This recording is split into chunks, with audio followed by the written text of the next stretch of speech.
합니다. 누가복음 2장 말씀 전하겠습니다. 지난 시간 누가복음 1장에서 우리가 함께 나눈 귀한 말씀은 성령 시대가 열렸다는 거죠.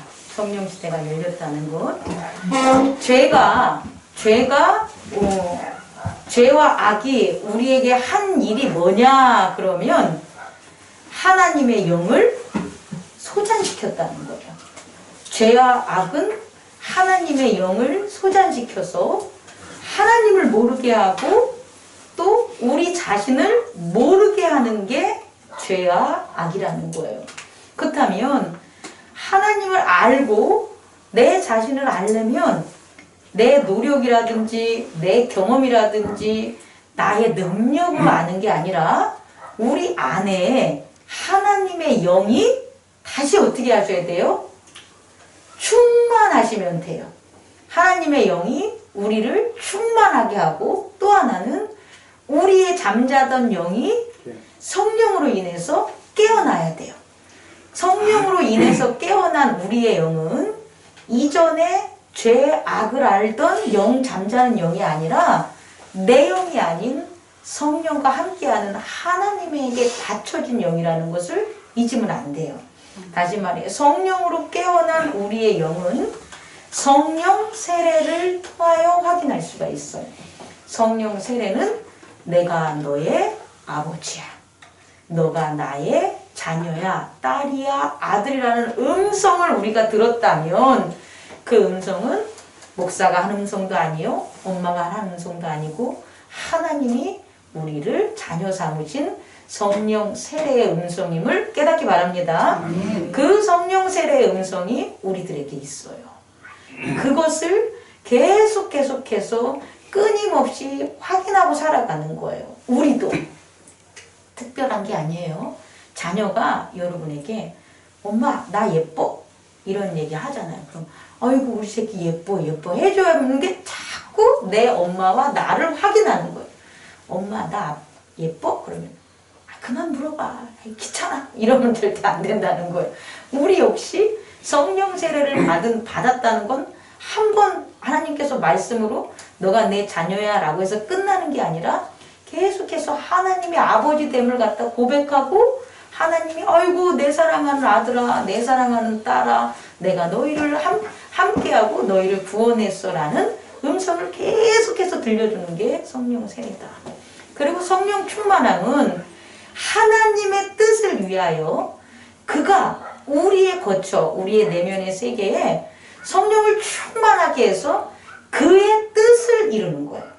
성령의 충만함은 나의 뜻을 이루는 것이 아니라 하나님의 뜻을 이루기 위해서 하나님의 영을 충만하게 부어주시는 게 뭐가 된다? 성령 충만함이다. 그래서 누가복음 1장에서 우리는 성령 충만함으로 하나님의 뜻이 예수 그리스도를 먼저 그의 길을 평탄케 하라고 세례 요한 모태 전부터 세례 요한에게 성령 충만함을 부어주셨는데 그 성령 충만함이 세례 요한 모태에 있기 전에 그뿐만 아니라 그의 엄마인 엘리사벳 그의 아빠인 샤가라에게도 성령 충만함이 가득했다는 것.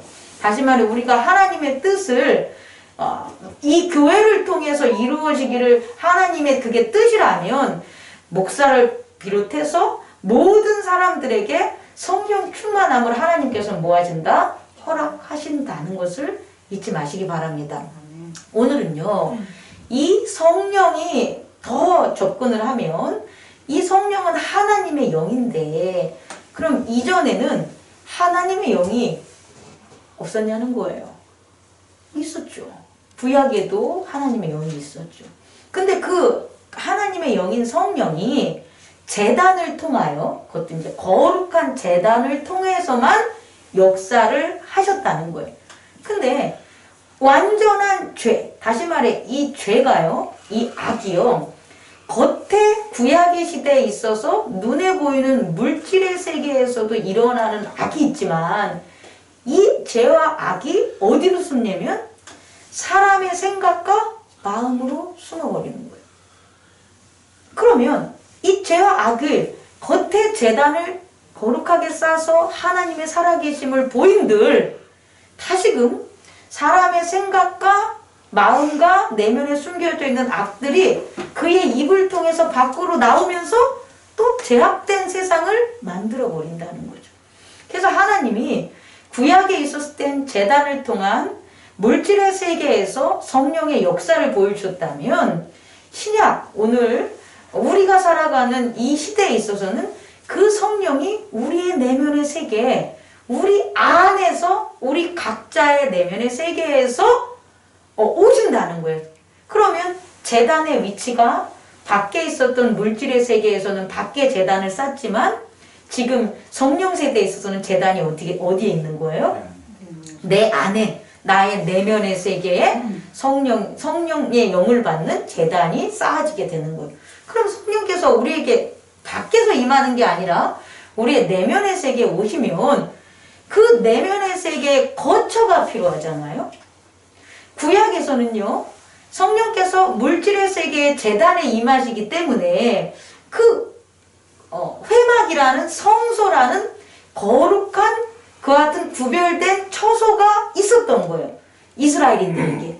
그래서 성령이 그 성소에서 역사하는 제사장의 제사를 통해서 그 하나님의 나타나심과 그의 뜻을 밝혔다면 그럼 신약에 있어서 오늘날 우리의 내면의 세계에서 성령이 역사하시려면 뭐가 우리의 내면의 세계에 있어야 돼요? 성소가 있어야 되겠죠. 우리 안에 성전이 있어야 되겠죠. 그 성전이 뭐냐 봤더니 뭘까요? 제단인데 그 제단이 뭐냐라고 보면 내 안에 뭐가 있어야 돼. 그 제단. 그 성령이 오시는데 어디 계셔야 돼. 내 안에 무엇이 없으면 성령이 계실 수가 없어요. 성전. 그죠. 그래, 그거 맞는데 성전은 우리들이 얘기하는 소리고. 뭘까? 믿음? 믿음? 이러면 여러분들 막 땀나죠. 따라해보세요. 그리스도가 있는 거예요. 구약에 있어서의 성소는 그리스도인 거예요. 그리스도의 나라가 이 물질의 세계에 하나님께서 허락하신 거고 거기에 하나님의 영인 성령이 임하시는 거예요. 다른 데는 성령이 임할 수가 없어요. 하나님의 영은 반드시 하나님의 몸에 임할 수밖에 없어요. 그 하나님의 몸이 뭐냐는 거예요? 그리스도라는 거예요. 예수가 그리스도야 라는 것은 예수님이 하나님의 몸이셨다는 거예요. 하나님의 몸인 하나님의 새 계명과 새 언약이셨다는 거예요. 그래서 예수가 그리스도라는 거예요. 다시 말해 계속 반복되지만 여러분이 확실하게 깨달아야 될 것은 구약에 있어서의 하나님의 몸은 성전은 눈에 보이는 외연의 세계의 성소였고 거기에 성령이 제사장을 통해서 임했다면 신약의 시대 오늘날 우리의 세대에 있어서의 성소는 뭐가 되는 거예요? 그리스도인데 그 그리스도가 어디 계시다는 거예요? 내 안에 계시다는 거예요. 그럼 내 안에는 예전엔 내 안에 내 몸, 내 생각과 내 영이 있었다는 거예요. 근데 그 내 영은 내 영도 아니고 죄 때문에 죄가 영적인 역할을 했던 거죠. 내 영을 대신해서. 근데 내 안에 이제 나의 생각이라는 몸은 없고 죄도 없어지고 내 안에 하나님의 몸인 그리스도가 계신다는 거예요. 내 안에 그리스도가 계셔야만 성령이 역사를 한다는 거예요. 그럼 내 안에 있는 하나님의 몸인 그리스도는 뭐라 그랬죠? 좀 아까 제가 계명과 언약. 그럼 내 안에 뭐가 있으면 예수 그리스도의 계명과 언약이 있으면 이꼴 그리스도라는 거예요. 그럼 그리스도는 인격이 아닌 인격을 넘어선 세계라는 거예요. 내 안에 세계가 내 세계만 있었는데 내 세계가 아니라 그리스도의 세계인 하나님의 몸이라는 건 세계, 하나님의 나타나심의 세계가 내 안에 있고 그 안에서 성령이 뭐 하는 거예요? 역사하신다는 거예요. 그럼 한마디로 말하면 임마누엘, 하나님이죠. 하나님이 어디 계신 거예요? 내 안에 계신 거예요. 깨달으십니까? 아멘. 자, 하나님이 내 안에 계셨어요. 이거를 여러분들이 깨달으려면 그리스도의 역할을 깨달아야 돼요. 다시 말해, 우린 그리스도에 대해서 잘 몰라. 그냥 그리스도? 예수가 그리스도야. 그리스도? 구원자. 그리스도는 한국말로 번역하면 구원자, 구원하는 것, 나를 구원했으니까 그리스도지 라고 생각하는데 그건 그냥 이름에 불과한 거예요. 장미경, 이름. 그럼 내가 이름만 가지고 사는 게 아니잖아요. 그 장미경으로서의 특성과 삶과 그 앞으로의 살아갈 사명과 이런 것들이 있는 거 아니에요? 그게 그리스도의 의미라고요. 근데 우리는 그리스도라는 명패, 이름만 가지면 우리는 그리스도를 안다고 생각하는데 아무것도 일어나지 않는다는 거예요. 결국 그리스도의 의미를 알아야만 내 안에 그리스도의 세계가 펼쳐지는 거예요. 내 안에 그리스도의 세계가 펼쳐졌다는 것은 결국 외연의 세계에서 나타난다는 거예요. 아이, 저 사람은 속에 아무것도 안 들었어. 저 사람은 빈 수레가 열 안에 아무것도 안 들은 깡통이야. 속에 아무것도 없으니까 아무 일도 안 일어나는 거예요. 그 속에 돌들만 일어났으니까 겉으로 일어나는 일들이 돌 굴러가는 일만 벌어지는 거예요. 근데 우리 안에 그리스도가 있다면, 그리스도의 세계, 다시 말해 하나님의 몸이 있다면 그 몸 안에 하나님의 영인 성령이 역사하시니까 그것이 바깥 세상에 나타날 수밖에 없다는 거예요. 오늘 그 비밀이 누가복음 2장에 나와 있어요. 그래서 오늘 누가복음 2장은 오늘 8절부터 읽은 말씀에서 우리가 세 유형으로 세 가지를 찾을 수 있는데 어떻게 찾을 수 있냐면 첫 번째, 그리스도의 비전으로 매 순간 진리의 증언을 선택한다. 말이 좀 어렵지만 이 명제를 오늘 잘 귀담아 듣기 바랍니다. 그리스도의 비전으로 매 순간 진리의 증거를 선택한다. 자, 오늘 첫 번째 등장하는 그 분들이 누구냐면 목자가 되는 거죠. 이 목자가 뭐 하고 있어요? 양을 치고 있었잖아요. 근데 이 양을 치는 것은 그의 외연의 세계에서 일이고요. 이 목자는 양을 치면서도 그가 바라고 소망하고 기도한 게 있었다는 거예요. 그게 뭘 것 같아요? 예, 10절을 보면 천사가 이르되 무서워 말라 보라 내가 온 백성에 미칠 큰 기쁨의 좋은 소식을 너에게 전하노니 오늘 다윗의 동네에 너희를 위하여 구주가 나셨으니 곧 그리스도니라. 이들이 목자가 양을 치면서 그들이 기도한 건 뭐가 되는 거예요? 우리를 위하여 구주 그리스도를 보내주십시오. 저희는 그리스도를 만나고 싶습니다. 저희는 그리스도 안에서 살고 싶습니다. 라는 그 기도와 그 염원이 목자에게 있었다는 거예요.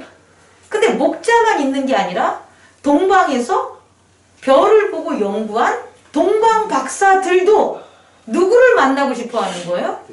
우리를 구원해 줄, 이방인 우리를 구원해 줄 그리스도를 만나고 싶습니다를 그들의 평생의 인생의 연구의 목적으로 삼고 전 세대가 죽으면 그 다음 세대가 또 연구를 하고 그 세대가 죽으면 그 다음 세대에서 별만 계속해서 바라보다 마침내 어떻게 됐다는 거예요?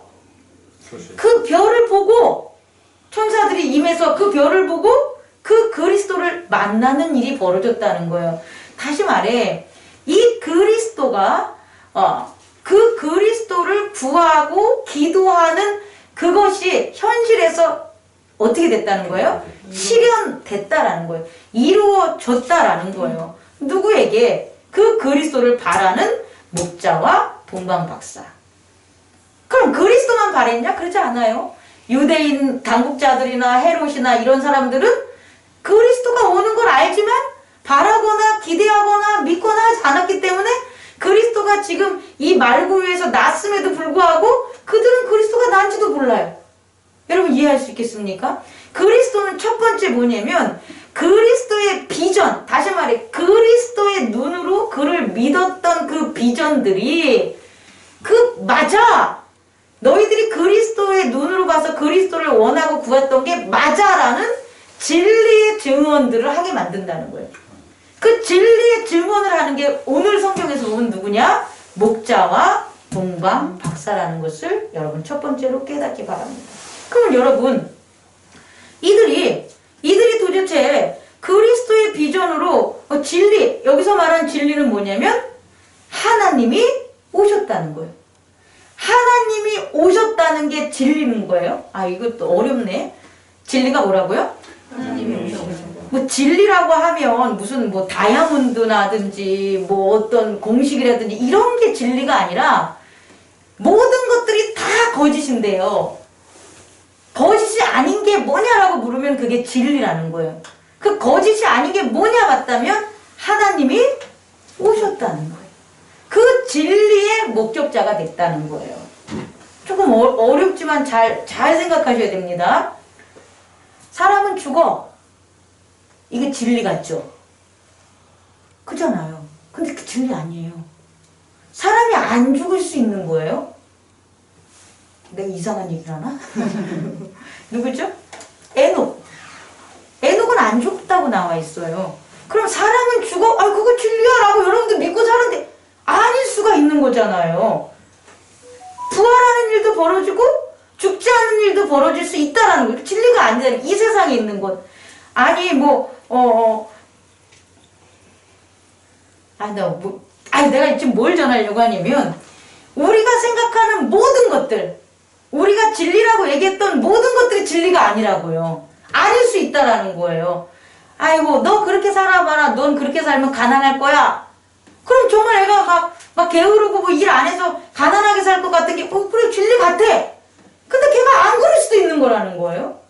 어느 날 갑자기 얘가 너무나 180도 바뀌어가지고 너무나 근면하고 제가 좀 전할 때 제가 부족해서 답답한데 뭐냐면 우리가 생각하는 모든 것들은 진리가 아니라고. 그거에 예외되는 상황들이 반드시 일어날 수 있어요. 근데 오직 하나 진리, 오직 하나 그 진리가 뭐라고요? 하나님이 오셨다는 거. 하나님이 오셨다는 거. 이거를 반대할 수 있거나 이게 아닌 건 찾을 수가 없다고요. 그 진리를 증언하는 목격자가 동방박사요. 또 누가 되는 거예요? 목자라는 거예요. 그럼 이 진리에 대한 증언은 여러분 정말 하나님이 이 땅에 오셨어를 갖다 뭐 하는 거라고요? 증언하는 거죠. 어떻게 증언할 거야? 이제 이걸 찾아야지 우리는. 아니 하나님이 오셨어. 어떻게 증언할 건데? 하나님 오셨어. 그럼 아예 오셨어요. 예. 이러고 살 겁니까? 자, 두 가지의 모습으로 살는데 자기가 하던 일을 멈춘다는 거예요. 하나님이 오셨다는 것은 어떻게 증명을 할 거냐 보면 내가 하던 일을 멈추고 말씀에 순종하는 것, 그게 바로 하나님이 오셨음을 증언하는 거라고. 아유 하나님이 내 안에 계셔! 그러면서 맨날 일만 해. 하나님이 내 안에 계셔! 그러면서 맨날 애고 해. 아니 그게 뭔 증언이냐고. 내 말은 증언이 아니라고. 하나님이 오셨다는 게 절대 진리인데 그 진리를 우리는 어떻게 증언하냐 봤더니 내가 하던 일을 멈출 수가 있다는 거예요. 그리고 뭐 할 수 있다? 말씀에 순종할 수 있다는 거. 누구처럼? 목자들처럼. 목자들은 끊임없이 자기가 없으면 죽어요. 뭐가요? 양들이. 이 양들은 다 어디 갔을까? 양치고 있었는데. 근데 그 양들마저 어쩌다는 거예요? 버릴 수 있다라는 거예요. 근데 더 좀 심각하게 얘기해 줄까요? 하나님이 오셨다는 진리가 있어요. 그러면 내 아들 안 본다고, 내 딸 안 본다고, 목사님 없어. 내가 하나님이 오셨다는데 내 하던 일을 멈추고 뭐 하는 거예요? 그 말씀에 순종하는 거예요. 이게 하나님의 오심을 증언하는 그런 목자들의 모습이 우리 안에 있어야 된다. 또 하나는요, 너 뭐냐? 참나. 또 하나는요, 저를 보세요. 오셨다는 걸 증언하는 것은 동방박사라는 거예요. 자, 황금과 우리가 모략과 이거는 유황으로 경배를 드렸다는 거예요. 여러분 이런 적 있어요? 여러분 진리를 못 깨달아서 그러는 거예요. 만약에 우리가 진리를 깨달았어. 하나님이 오셨어. 그게 진리라니까요. 그러면 당연히 뭐 하는 거예요? 경배하겠죠. 근데 그 경배가 황금과 유약과 모략이라는 그 어마어마한 그 왕이 받아야 될 것을 증명할 그것을 드림으로 경배한다는 거예요. 이게 진리라고요. 여러분 절대 오해하면 안 돼요. 절대 오해하면 안 돼요. 하나님이 내 안에 계셔라는 그 진리를 깨달은다면 경배하는 나를 발견해야 돼요. 근데 그 경배는 말로만 하는 게 경배가 아니라 가장 귀한 것. 정말 내가 갖고 나도 갖고 싶지만 이건 내 게 아니야 이런 거예요. 이 황금과 이 유약과 이 모략은 내 게 아니야. 이건 누구 거예요? 이것은 임마누엘 하나님의 것이야. 왕의 것이야. 그리스도의 것이야 라는 것을 드리는 게 경배라고. 그렇지 않는 건 경배라고 할 수가 없다는 거예요. 저는 우리의 삶에서 앞으로 우리가 하나님이 우리에게 오셨다는 게 진리라니까요. 이 진리가 우리를 자유케 할 것이며 이 진리가 우리에게 능력을 줄 것이며 이 진리가 우리에게 생명을 준단 말이에요. 근데 우리는 뭐 하고 있냐고. 우리가 진리를 깨달았다면 저는 경배하는 우리의 삶이 펼쳐지기를 축원합니다. 두 번째는 뭐냐면 그리스도의 의미와 그리스도의 뜻을 보면 하나님의 치유하는 음성이 오늘 모든 것을 보호한다라는 거예요. 그 그리스도가 하나님의 몸이 우리에게 있고 그 몸이 있으므로 하나님의 영이 우리 안에서 역사한다는 건 뭐냐면 하나님이 치유하는 음성이 오늘 모든 것을 보호해줘요. 이 보호한다는 것은 치유하기 때문에 가능한 거예요. 치유하지 않으면 보호될 수가 없어요. 그럼 어떻게 이 말씀이 여기 나오냐를 보면 시몬의 축복을 보면 돼요. 시몬이 그들에게 축복하고 그의 어머니 마리아에게 말하여 이르되 보라 이는 이스라엘 중 많은 사람을 패하거나 흥하게 하며 비방을 받는 표적이 되기 위하여 세움을 받았고 또 칼이 내 마음을 찌르듯 하리니 이는 여러 사람의 마음의 생각을 드러내려 함이니라. 그리스도가 우리 안에서 그 하나님의 영과 함께 뭘 하냐는 거예요. 그리스도 하나님의 몸과 그의 영이 뭘 하냐 보니까 우리 안에서 치유함으로 우리를 보호한다는 거예요.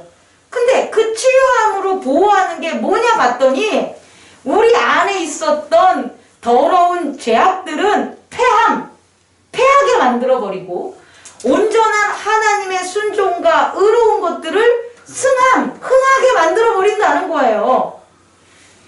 여러분 안에 그리스도가 계십니다. 아멘. 그럼 우리에게 변화가 분명히 있을 거 아닙니까? 어떤 변화가 있습니까? 죄악들은 다 어떻게 되는 거예요? 폐함을 받아야 돼요.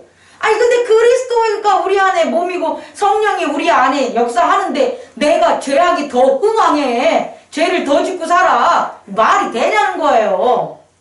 안 되는 거예요? 거짓이에요? 가짜예요.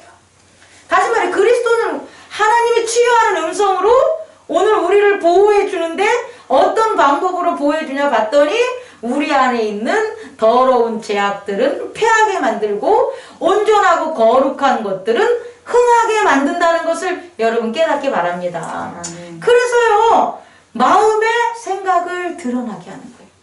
이전까지는 마음의 생각이 절대 드러나지 않았어요. 정말 여러분이 진짜 하나님에게 충성하며 살면 어머 내가 왜 이랬지? 아이고 죄송합니다. 아이고 이건 아니죠. 내가 이걸 수차례 수백 번 자기가 자기 스스로 해그는 경험들이 있어요. 이게 뭐냐는 거예요 도대체. 아무도 몰라. 목사님도 모르고 누구도 모르고 다 모르는데 자기가 자기를 자꾸 알게 되는 거예요. 왜? 내 안에 계신 그리스도의 몸과 성령이 내 안에서 치유함으로 나를 보호해 주는데 뭐 하고 있습니까? 내 마음과 생각을 드러나게 하는 거예요. 드러나게 해서 앞에 거와 연결을 한다면 더럽고 제약된 것들은 다 뭐 하는 거예요? 회개함으로 폐하게 만들고, 그리고 충성과 순종의 그런 거룩한 것들은 어떻게 하는 거예요? 자꾸 드러나서 이걸 갖다가 칭찬해주고 위로해주고 격려해주니까 그것들이 자꾸 나타나게 돼. 이게 흥함이 된다는 거예요. 이것을 통한 게 하나님의 치유하는 음성이 우리를 보호하는 거예요. 다시 말해, 그리스도가 우리 안에서, 성령이 우리 안에서 두 번째로 하는 특성이라는 걸 이해하시기 바랍니다. 마지막입니다. 세 번째는요, 하나님의 말씀을 들려주려고 하나님의 말씀을 내게 주었다. 이게 뭐냐면요, 여기서의 말씀은 바이블의 말씀이 아니라 예수 그리스도 로고스예요.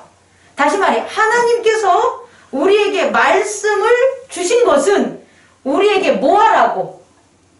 말씀을 전하라고 준 거야.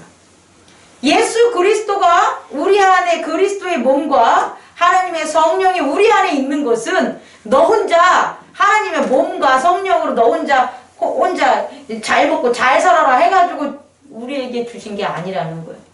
뭐냐면 그의 몸과 그의 성령이 말씀을, 누구에 대한 그 힘, 예수, 그 예수를 자꾸 들려줘요. 예수를 들려주고, 그 들려준 건 왜 우리에게 들려준 거다?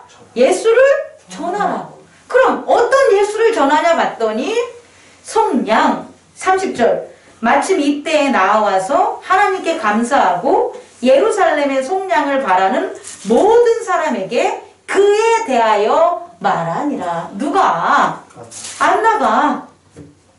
여러분 이해할 수 있겠습니까? 그럼 이 안나가 사람들에게 전한 건 뭐냐 봤더니 예루살렘의 속량이라는 거예요. 그럼 이제 속량의 의미로 하면 속자의 속자에다가 양인 약자가 속량이에요. 몸값을 받고 죄인을 풀어줘 양인이 되게 하는 게 속량이에요. 이해하죠? 예루살렘이 회복이 됐다는 거예요.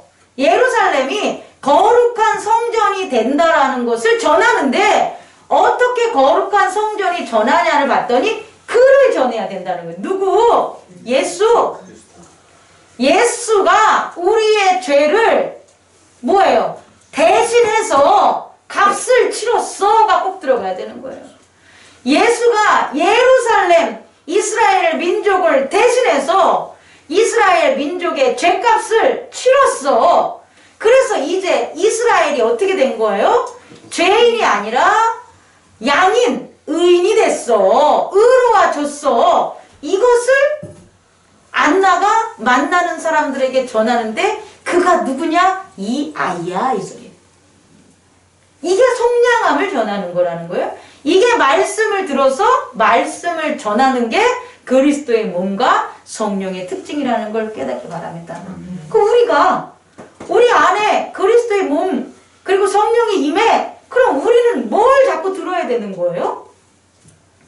속량 받은 걸 들어야 된다고요. 누가? 예수가, 예수의 어린 양이, 예수의 피값이 나의 죄를 뭐 했다는 거예요? 속량, 대속했어, 대신했어. 그리고 나를 죄인에서 벗어나서 하나님의 자녀인 의인으로 세웠어 라는 게 내가 들은 거야. 안 들었어요? 난 들었는데.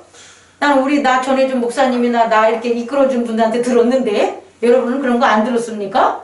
그 들은 거예요. 그리고 그 들은 것을 내가 어떻게 하는 거예요? 전하는 거예요. 전하시기 바랍니다. 들으면 전하는 거예요. 역으로 안 전해. 그럼 뭐예요? 안 들은 거야. 들은 것조차도 까먹는 거야. 아유, 뭔 예수님이 날 속량했어. 그냥 내가 열심히 교회 나오고 내가 열심히 섬긴 거지. 이렇게 돼버린다는 거죠. 근데 그리스도가 우리 안에 그의 하나님의 몸과 그의 영이 다른 데 간 게 아니라 어디? 우리 안에 있기 때문에 우리는 앞으로도 그랬지만 이렇게 전에도 그랬지만 앞으로도 계속 이 작용이 일어나요. 계속 그럴 거예요. 한번 정리하고 마칠게요. 첫 번째 어떤 작용이 일어난다고요? 그리스도의 비전으로 매 순간 진리를 증언하는데 그 진리가 뭐다? 하나님이 오셨다. 어디에? 뭐 이 땅이야. 내 안에. 네. 하나님이 내 안에 오셨다는 게 진리예요. 여러분 이거 잊으시면 안 돼요. 그럼 그거를 갖다가 내가 깨닫고 살아간다면 나의 삶은 어떤 모습들이 나타난다고요? 하던 일을 멈추고 말씀에 순종하며 가장 귀한 것으로 하나님께 경배할 수 있다는 것. 근데 이런 작용을 내가 무시하는 그 죄악에서 계속 나를 내버려 두면 말씀 순종 못해요. 하던 일 계속해요. 경배 하나도 안 해요. 그냥 대충 살아가요. 여러분 이해할 수 있겠습니까? 두 번째는 뭐라고요? 하나님의 치유하는 음성이 오늘 모든 것을, 나의 것을 보호해준다는 거예요. 그리스도가 내 안에서 치유해줘요. 뭘? 나의 생각과 마음을 쪼개버려. 드러나게 해. 그래서 죄악은 패하게 만들고 순종과 거룩함을 흥하게 만드는 것들. 그래서 나도 모르게 우리가 그렇게 거룩한 사람이 된 거예요. 지난 시간 봐봐요. 떠오르기도 힘들 만큼 우리가 죄악 가운데 살았잖아요. 근데 우리가 한 게 뭐가 있다고? 우리 안에서 그리스도 그 몸과 성령의 영으로 역사했기 때문에 우리가 죄에 대해서는 멀어지고 된다는 거죠. 세 번째 뭐라고요? 하나님의 말씀을 들려주려고 우리에게 말씀을 내게 주셨다는 거예요. 다시 말해 속량. 나는 속량의 말씀을 들었어요. 어디를 통해서? 내 안에 그리스도의 몸과 성령이 계속해서 속량의 말씀을 전해주는 거예요. 여러분, 그럼 그걸 어떻게 해야 된다? 내가? 전해야 돼. 내가 전해야지 내가 듣는 거예요. 근데 내가 전하지 않았다면 내 안에 그리스도의 몸과 성령이 하시는 그거를 갖다 나는 뭐 하고 있는 거예요? 무시하고 있는 거죠. 잠자고 있는 거죠. 대적하고 있는 거죠. 성령은 점점 소잔해지고 그리스도의 몸은 그의 나라들은 사라지게 되는 거예요. 그게 바로 믿음을 잃게 되는 겁니다. 오늘 누가복음 2장을 통해서 그리스도가 우리 안에 하나님의 몸과 하나님의 영이 우리 안에 있어서 어떠한 정말 나의 삶의 변화가 일어나고 있는가 지금 그것에 대해서 깨닫는 또 그것을 더 깊이 묵상하고 또 나를 갖다 비추어 순종하고 변화하는 저와 여러분 되기를 원합니다. 기도하겠습니다. 주님 말로만